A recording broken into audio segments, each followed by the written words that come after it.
I got divorced over a Walt Disney World burger, and so many of you guys have asked whatever happened to Ted, the guy that freaked out that I gave my cousin a bite of my burger. And lucky for you, the girl who dated him after me saw my TikTok. She ended up reaching out to me and telling me her story with Ted, so buckle up, it gets crazy. So to tell this story, we really have to go back to our wedding day, because you guys are not going to believe this, but I'm going to call her Daisy. Daisy did my hair on our wedding day. So she was a family friend of Ted's, and she was at our wedding. And not only that, but her husband was a groomsman. So here's what you need to know. Daisy is married to Chris. They have been together since she was in high school, and they ended up having kids together, and they were just very, very in love.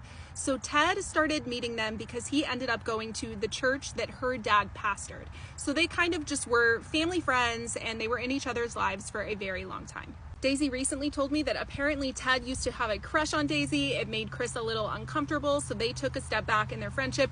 I knew nothing about this. Our entire time married, he never mentioned that he had feelings for Daisy or that there was any sort of boundary type thing going on. So this was totally over my head. And remember, Ted is 10 years older than me. And then I believe Daisy is 9 or 10 years older than Ted. So she's actually like 19 years older than I am. Eventually they ended up becoming close again, and Chris became a groomsman in our wedding, and Daisy ended up doing my hair because I was getting married in Colorado and she was living there at the time, and Ted said, hey, I have a family friend, she does hair, she should do your hair for our wedding. We visited with them a few times after we got married, and then Chris ended up getting cancer.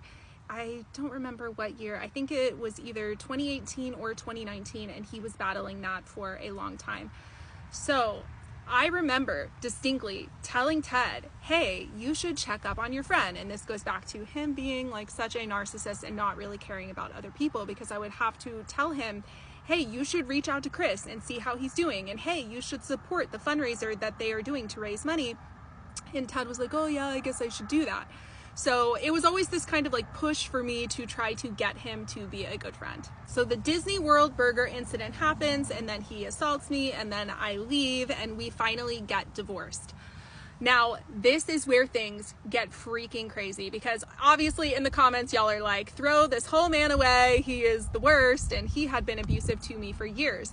Well, he ended up going back to the state where he was from. So he moves back there, and guess what?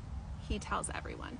He tells everybody that I was abusive to him, and that he only ever acted in self-defense. And I do not know how you strangle someone in self-defense, but apparently that is something that Ted was going around and telling all of these people, and nobody could fact check him. Which, what was crazy is when we were living in Atlanta, he told our friends the truth, because he knew that I had already told them the truth. So he was acting like, I'm gonna take full responsibility, you know, after abusers are abusive, they will, you know, grovel and love bomb you. So he was acting like he was going to take full responsibility. But turns out after we got divorced, he just went right back to his state and told everybody that I was absolutely crazy. After COVID, Chris ends up passing away from cancer, and Daisy is obviously reeling. This is the person that she has been with her entire life, and they were madly, madly in love, couple goals, and I just love both of them so much. And Ted decided, I mean, I'm sure we can all guess it, decided to love bomb Daisy. He decided that he was going to try to rescue her during this time. And she was obviously like not about it in the beginning, and she just thought that this was platonic. Like other people were saying, he's obviously trying to be with you. And she was like, no, he's just being a good friend. So what this would look like is Ted would go over to her house. He would clean her house, do her dishes, do the laundry. He would even tuck her into bed and pray with her at night.